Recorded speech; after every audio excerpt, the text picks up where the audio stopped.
بسم الله الرحمن الرحيم الحمد لله والصلاة والسلام على من لا نبي بعده وبعد.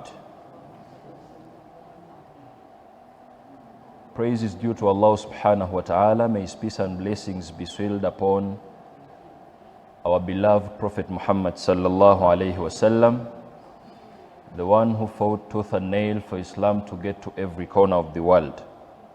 I request Allah subhanahu wa ta'ala to bestow unto him his full blessings and mercy, and whoever is to follow his footsteps till the day of judgment. Allahumma ameen. Before I proceed, I would like to recognize the presence of the Secretary for Hijjah and Imam National Mosque, and my dad, of course, Sheikh Ali Juma Shiuyo.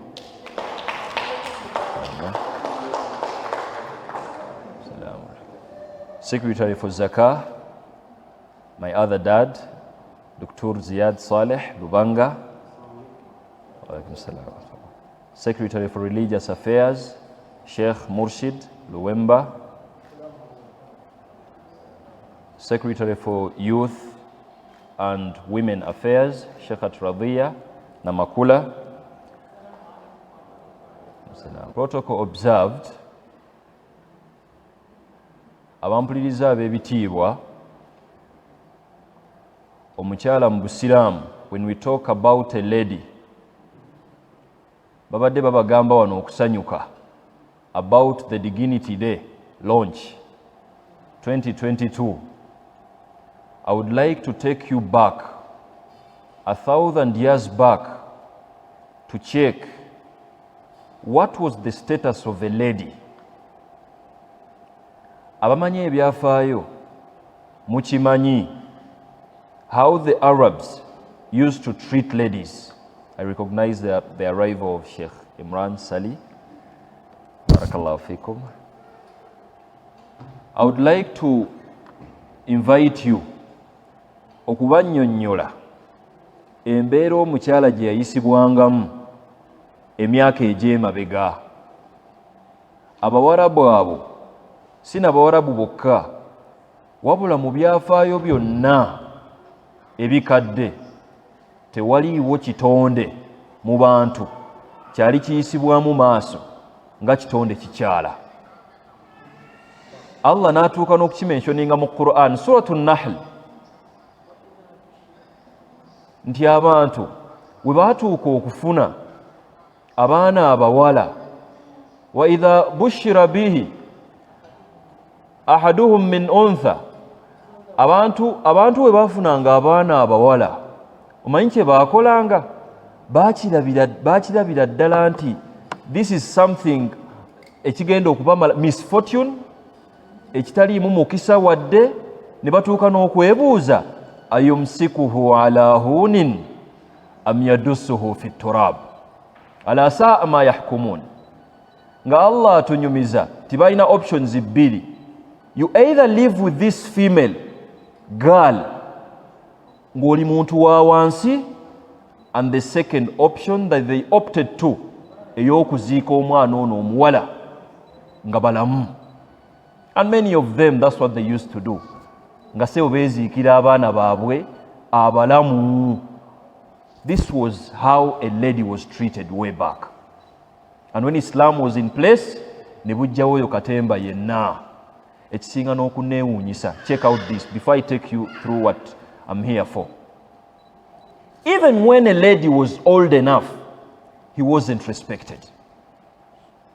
And whenever a Muslim lady mentions that Islam is busy disrespecting them, is denying them from their rights, I'm like, really? Do you know the history of ladies way back? Seba abakyala abedda nga wewafumbirwanga omusajja baawo naafa, wali omu ku properties ze basika nga bwe basika ebintu ebirala.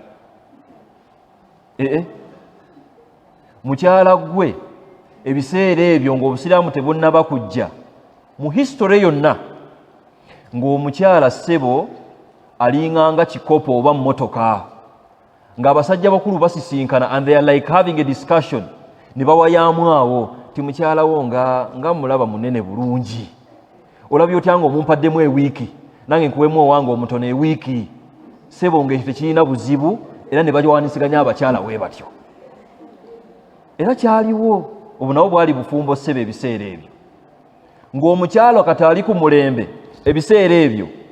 This was a lady eyalinga mu nnyumba ye n'ateekako akapande akalaga nti buli alina obwetaavu mu basajja just come in, you're invited. Buli musajja n'ayingira nga bwamala ekyetaago waagenda. Katemba n'atuuka nga banoonya taata w'omwana. Njagala olabe how a lady was disrespected. Nga batuuza meeting ya kyalo, omukyalo oyo bwe yasonga nkonti yoyo tewaliwo byakuwoza gwe ng'otandika kutwala mwana gwe bakoze eki gwe bakuwadde. But when Islam came in place, it had to fix all this drama. Ne buzza omukyala waateekeddwa okubeera. Wallahi al-azim, no right will ever be recognized on earth ng'obusiraamu tebwagiwa mukyala. And if you're here and you think Islam is unfair to you as a lady, otukoze bubi nnyo kubanga obulyaza amaanyi bw'olimu bwa kika kya waggulu. Menstrual hygiene management. Njagala ogeraageranye embeera omukyala gye yalingamu ate laba bw'ajja agenda mu nsonga. Bamunyooma, no one respects her, talina status yonna mu society, ye ng'oyogera otya mu bantu ng'oli mukyala. Laba Allah bajja abateekako ate ekigezo ekirala nga bagenda mu nsonga. And you know what they used to do? Wagendanga mu nsonga bw'oti ke kaseera ke baakutikkiranga nti tuveemu, gendeeyo ku mabbali, tetujja kulya naawe, tetujja kunyumyanga naawe, you're not worth our conversations. But when Islam came in place, ne bukomyawo rights ezo. Era Nabbi Muhammad sallallahu alayhi wasallam yali musaale nnyo to guide abawarabu ebiseera ebyo abaalimu embeera eyo.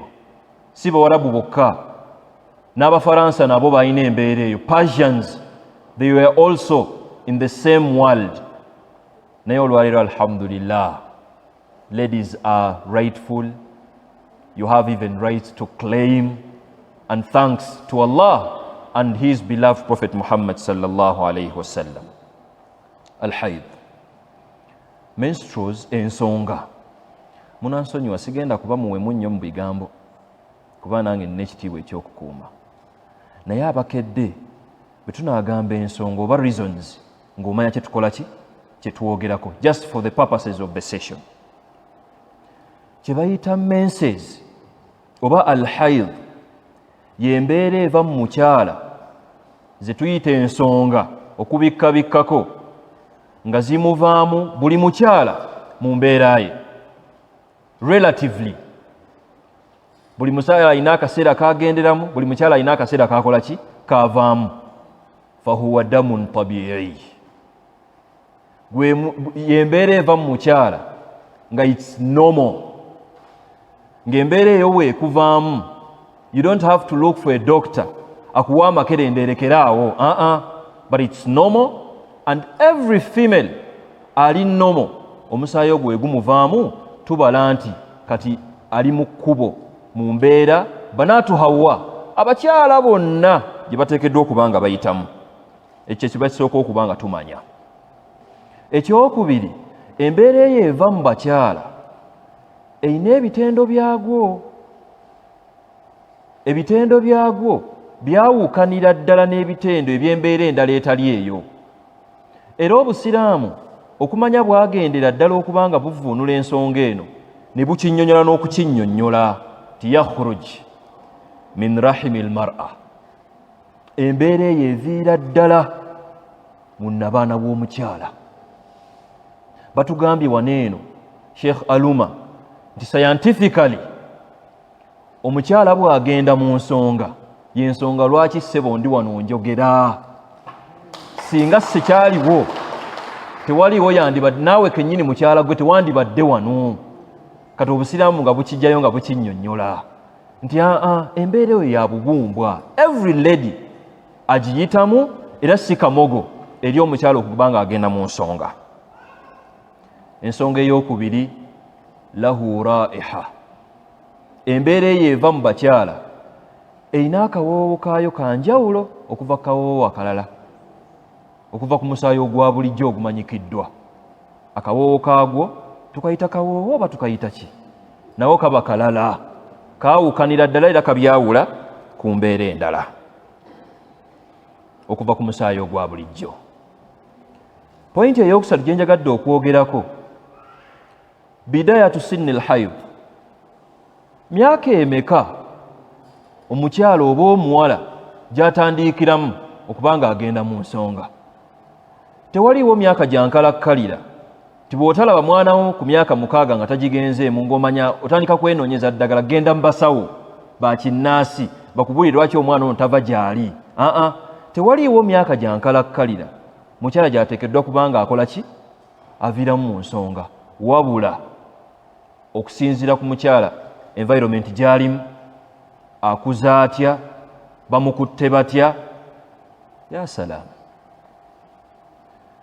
Walaysa dhakaru kal untha.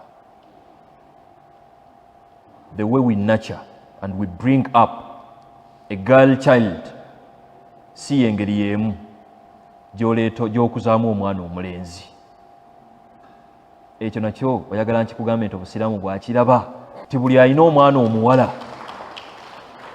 The way you bring her up n'omukuzaamu si engeri y'emu gy'okuzaamu omwana omulenzi. Era omuzadde ali wano ne kakutaana n'otandika okukuza abaana b'abawala ng'abalenzi mu nsi y'ebisiyaga ey'olwaliro, gy'aba otuleetedde obuzibu. Kuza omwana w'omuwala nga omuwala waakuzibwa, era kuza omwana omulenzi nga bw'alina okukuzibwa. Kuba n'omulenzi bw'omukuza ng'omuwala otuleetedde obuzibu. Kati obusiraamu bwakiraba dda ti alina omwana omuwala, n'okimanya nti omwana omuwala ateekeddwa okutuuka akaseera nga kano n'agenda mu nsonga, enkuza eyawukanamukko, abazadde mukimanyi. Nsaba Allahu subhanahu wa ta'ala abeere ng'atuwa entegeera eyo.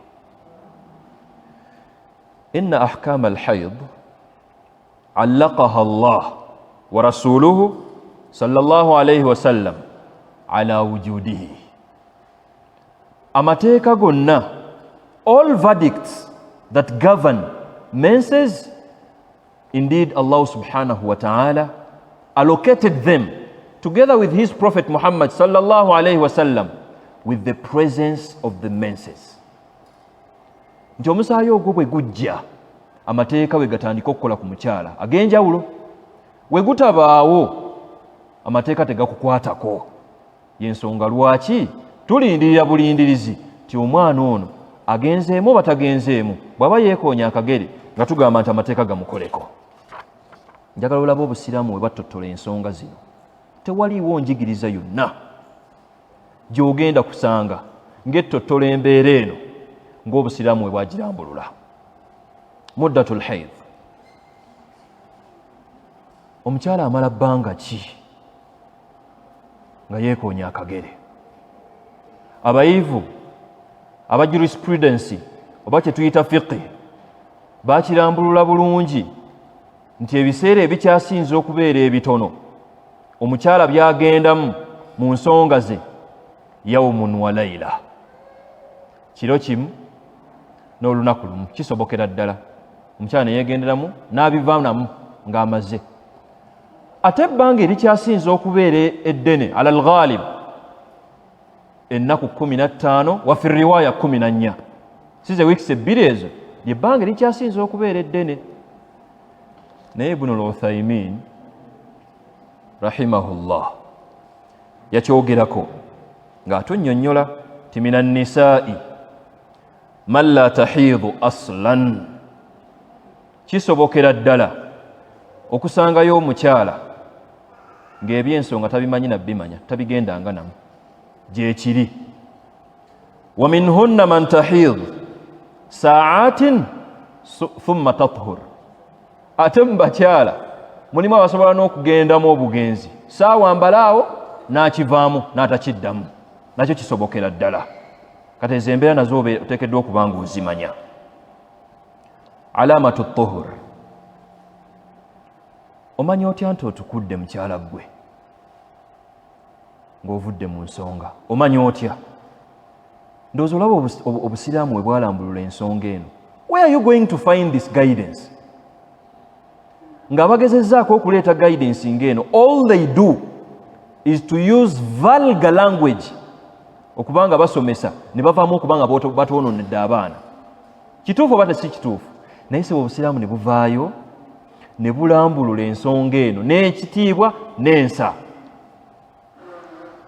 Akalombolombo akasooka aba akalobonero akasooka akalaga nti omukyala amaze okuba nga ava mu nsonga ze. Khuruj ma yusamma bilqussa albayda. Mu fiqhi tulina kye tuyita alqussa albayda. Nkyogera na confidence kuba naye yakinsomesa waali wano, Dr. Ziyadi yakinsomesa wano. Kiba kitegeeza nti bwensobyamu era bagenda kunterereza wano. Akalombolombo akasooka nti omukyala yengenda byambaza ntya bino ebintu kuba saagala ate kuwemula nnyo. Omukyala bw'abanga anaatukula, akalombolombo akasookera ddala akabonero kaalabirako nti atukudde, yembeera emuvaamu ng'eringa ng'amalusu ag'omwana omuto. Ng'era omukyala bw'ategeera nti naawo ebbanga lyange lino nga tumukubiriza nti baako embeera gy'oyambala, embeera gy'obeeramu, kw'onaasobola okuba ng'olabira embeera eyo ng'ekuvuddemu osobole okumanya nti katwolo otukudde. Ke kabonero akasooka alqussa albayda, gabeeranga amalusu ga mwana muto. Ke kabonero akasooka. Akabonero akookubiri aljafaaf, okubanga tewali kivaayo. Yes, oyinza obba tolabye malusu ga mwana muto naye nga aye tolina kyolaba kikola ki kivaayo, naye nga nebbanga lyo likoze eki liweddeyo, ng'omanya nti nako kasobola okubeera akabonero akalaga nti omukyala amaze okuba nga ava muki mu nsonga. Naddala ng'ebbanga eriryo omukyala relatively limaze okuggwako ate nga tolina kyolaba. Obusiraamu bwagendera ddala nga sinaba kutandika kukutegeeza biki by'olina okukola ne by'otalina kukola ng'oli mu nsonga. Ezo zibadde ensonga nkulu ez'okutegeera. Era bwe weetegereza obusiraamu bwe bwagendera ddala okuyigiriza abakyala bonna ensonga bbiri in line with menses. Ekisookera ddala, it's normal for a lady to go in menses, but it will never be normal to disclose that to anyone. Kyamu buntu okubanga ogenda mu nsonga naye sebo bw'otabeera na bbaawo n'abaana bo b'ozadde n'otandika n'okubalaga nti katolaba bwetu bwe tugendamu n'obalagako n'ebikuvuddemu, n'otandika n'okugamba nti bebito bifaanana, ate oba oweebuuse.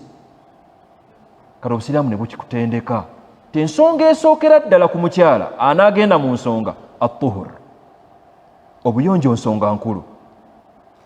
I can authoritatively say many of us here we've never tetulabangako bazadde baffe nga bali mu nsonga eyo. Naye njagala nkutegeeze what westernization is doing, nti ssebo bwe mubeera nga muli bafumbo olw'okuba omukwano weeguli, it is okay newogendera awo, it is fine, newewebaka gwe tewali buzibu kasita ono muconnectinze after all babagasse muli mwenna. Ffe ng'obusiraamu tugamba nti nedda, newankubadde nga kimanyikiddwa nti ozigendamu, kitwale nga nsonga nkulu, obutabeera mukyafu in line with your menses. It's okay. Ne baba nga bakitegerera eyo nti ozigendamu naye nga tebalaba bujulizi nti ozigenzeemu. Saba Allah abeere nga atuwa entegeera eyo. Biki ebigaanibwa omukyala okukola ng'ali mu nsonga ze? Obusiraamu nabwo bwakirambulula. Ate bw'otatandika wano and you're like obusiraamu it's denying us rights, lwaki wembanga it's my right to go in menses, lwaki tebundeka kukola kyenjagala, bla bla bla, kubanga ssebo bye biriwo kati. Ensi gye tulimu olwaleero engeri gye kimanyi nti abakyala bali too emotional, buli ayagala okubaako ne kyayisaako akireetera mu bulungi bw'abakyala. Abakyala ate be banja ennyo ne bajja bamwagala olwagala, kati olwo ne kikola nga kifunye public acceptance. Naye obusiraamu ne busigala nga bugayidinga nti waliwo ebintu by'oteekeddwa okuba nga weeresa ng'ogenze mu nsonga olw'obulungi bwo as a lady n'olw'obulungi bwa society. Naam, n'olw'obulungi bwa society. Ekisookera ddala alwatu, okwegatta. Sebedda abakyala abo ate dda ngenze nawala olwaleero ssebo weekiri nga Sema kanyiiga olw'okuba mukyala we aganye okumukyalira ng'ali mu nsonga, naye alinze aya ne hadiisi, naye ng'ekyo talina budde katumuwe aya emumala. Allah tegeeza mu Qur'ani ey'ekitiibwa, audhu billahi mina shaitaani rrajim, fa'tazilu nnisaa fil mahid, be far away from ladies in line with being with them in bed. Kasaba nga bali mu menses. Reason being, kigenda kukosanga gwe omusajja naawe omukyala kikkosa, kuba eyo state si yakubeera muna muntu wo newankubadde nga obwagazi olina bungi, ekyo oba olina okituba nga okijjawo. Era Nabbi Muhammad sallallahu alayhi wasallam mu hadithi entuufu yatutegeeza ti isna'u kulla shay, buli kimu kikole, mulye naye, mutambule naye, illa nikah, naye temwegatta na mukyala ali muki mu nsonga. Ekyokubiri at-talaq, seba omukyala ali mu nsonga tagobebwa, tomuwa talaka nga ali mu nsonga. Olina muleka asooka ave mu nsonga then olowooze ku by'omukola ki eby'omugoba. Era kinajjukirwa ti Nabi Muhammad sallallahu alayhi wasallam yalagira Umar bin al-Khattab abeere nga akomyawo, agamba mutabani we akomyewo muwala we oba omukyala we gwe yali agobye ng'ate ali mu nsonga. Nabbi n'avaamu akagamba nti murruhu falyuraji'uha, Umar gende wa mutabani wa Abdallah obeere nga omulagira akomyewo mukyala we, because we don't send off ladies islamically nga bali mu mbeera zaabwe eza buli mwezi. Ekyokusatu as-sala, omukyala nga ali mu nsonga you don't perform prayers. Lwaki? Kubanga state gy'olimu eri impure, ate Allah yakutonda yasinga okuba nga akumanya. Waliwo kenzijukira neŋŋamba nti bakyala mmwe empeera nga munaafuna ejja nange enaakulemera bwereere. Okimanyi nti ssebo Nabbi sallallahu alayhi wasallam mu hadithi entuufu yatutegeeza ky'omuntu yenna bw'alwala obulwadde obwo ne bimulemesa okukola ibaada gye yandikoze nga mulamu, asigala afuna empeera. Kati ssebo oba nnyabo engeri gye liri nti lunaku lwammwe kati gwe kati solaba nga ogenzeemu ng'omanya oli mu mpeera oyoola. Essola ziwandisadde wali Allah azikuwamu empeera, ejja naye lwaki togiyingira? Kati bw'otagamba nti empeera nzaagala mpulira njagala empeera ate mpulira empeera zimpitako, oziina. Gwe weebeere mu nsonga zo tosaala, empeera ozikola ki? Ozirina. Ekyokuna as-sawm, omukyala nga ali mu menses Allah n'akusonyiwa okusiiba, kubanga amateeka g'obusiraamu nga gateekebwawo tegatunuulira alina maanyi, gatunuulira munafu. Ensonga ezo zirina be zireetere amacupa mu malwaliro. Mulimu abamalamu ennaku 7 weeks 2 ng'ali omwo ku cupa ezo olw'ensonga ezo. Kale obusiraamu ne bujja bukiraba nti okusiiba tewali buzibu. Bw'onaabanga ogenze mu nsonga sooka opozinga okusiiba bakujjanjabe, oba ne mood swings z'obeera nazo. Abakyala abo bakambwala n'okukambwala nga bali mu nsonga ezo nga tategeerekeka. Kati bw'otegeera nti okusiiba nga obusiraamu bugamba nti okusiiba kuleke. N'ekyokutaano olw'obudde at-tawaafu, bw'ofuna akasente n'ogenda e Makka, Kaaba togyetoolola nga ate oli mu nsonga, kubanga Nabbi waffe Muhammad sallallahu alayhi wasallam kyalabibwako ng'agamba mukyala we Aisha radiyallahu anha, if'ali ma yaf'alu al-hajj mukyala wange ogenze mu nsonga naye kola buli haji kyonna kyakola ne hajati buli kimu kyakola ghair alla tatuufi bilbait hatta tathuri ekituuka kwetolola kaaba lindako okutuusa lw'ogenda okutukula then okole ki obeere nga weetolola kaaba. Njagala okumaliriza olwakadde akangoba n'ebintu ebitaano kasita olaba nga ogenze mu nsonga ng'omanya nti n'ebitaano bino bikakase era bisobola okukakata. Ekisookera ddala al-ghusl, okunaaba. Bw'obanga ovudde mu nsonga kitwale nga kikulu nnyo bw'oba oyagala okuddamu okutukula okunaaba olunaaba olwa ghuslu. Etteeka liririmu olwakadde aka ghuslu erya ghuslu ta'mimu al-badani bilmaa'i ma'a tadliiki in amkana. Omukyala nga anaatukula oba omuntu yenna anaaba olunaaba olwo tereeza enniyayo nti onaaba kutukula mu kuva mu nsonga ozzeeko okuba nga amazzi gatuuka buli wantu ku mubiri gwo okuviira ddala ku nviiri mpaka wansi ku bigere, amazzi nga gatuuka buli wantu. Tuba tulina okuba nga tukimanya. Secondly, al-bulugh. If you have a girl child and she has already witnessed the menses, just get to know that she's now mature Islamically. Aba akuze naye tomufumbiza bajja kukusiba.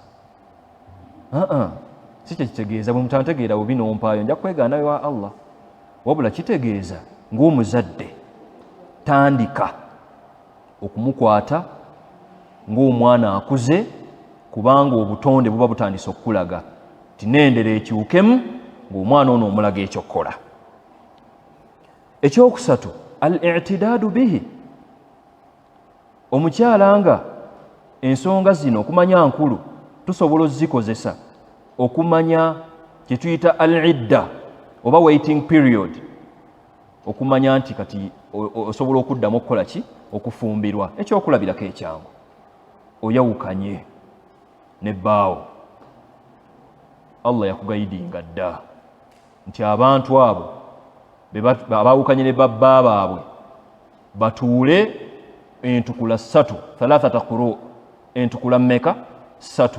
Ogenda zitegeera otya nga togenda mu nsonga? Era of course ozitegeera okoze eki ogenze mu nsonga. Bwe bukulu bw'ensonga ezo. N'ekisemberayo ddala ensonga ezo zitukakasa titoyinaamu muntu mu lubuto.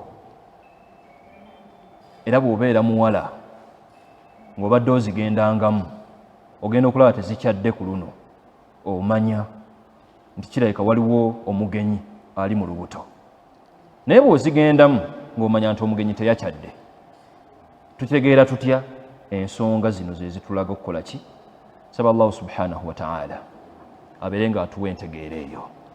Bwe buti obusiraamu bwe bajja nga bulambulula ensonga ezikwatagana ku mukyala whenever they get mu kye bayita menstruation. Njagala okumaliriza session ey'olwaleero n'ensonga 3. Ensonga esookera ddala, please Muslim ladies, obuyonjo kikulu. Obuyonjo kikulu ku mukyala naddala ng'ogenze mu nsonga. Kitegeerekeka nga bikuwabyeko nga tewategedde, naye tekiyinza okuzibwala okutegeerekeka nga wabitegedde n'owooza kasita abantu babitegeera nabo kaafutalo buli mukyala yenna ku nsi kuno azigendamu. Ekyo si kipya nnyo, nkukakasa nti ojja kuswala naye tebajja kukugamba. Kati kitwale nga kikulu omukyala yenna okubeera omuyonjo whenever you get to your menses. Ekyokubiri, ffenna n'abasajja tukirowoozengako obutanyoomanga bakyala olw'ensonga eyo, kuba si kivumo, wabula bwe butonde bwabwe era kye kibaawula ku basajja. N'ekisemberayo ddala, we are in the world that is campaigning for feminism. Feminism nga kategeeza mukyala gwe olinga ng'omusajja. Yensonga lwaki n'ekisa kitandise okubula mu nsi muno. kubanga emyaka 10 emabega omukyala we yakubanga enduulu buli musajja yalulunkananga okugenda okutaasa omukyala oyo naye olwaliro akimanyi oyo musajja munne akuba nduulu ono omusajja bwe yeggalira kuba akimanyi tinabakyala basobola okwekuba n'okubba omusajja. This is where the world is taking ladies, and every lady thinks nti ensi ya leero emuwa rights zaagwana olw'okuba tewali muntu akugambako nga weeyambudde ng'otambudde. Mutandise okutuzaayo abakyala ate gye baalinga mwabeetwalayo ate nga ate obusiraamu bwabajjayo kubanga abasajja abedda all they did was to influence ladies babakolere bwe ekibajjako obwagazi bwabwe. Naye wali olabye musajja kyatambulaawo ng'ali mu bokisa yekka, but ladies are naked. Lw'okuba omusajja akugamba nti tukuwagira weeyambule naawe ne weeyambula. Please be conscious about that. Kimanye nti obusiraamu respected you in all your aspects. Please do justice to Islam by respecting its values and principles. Wa barakallahu fikum wa salamu alaykum wa rahmatullahi wa barakatuh.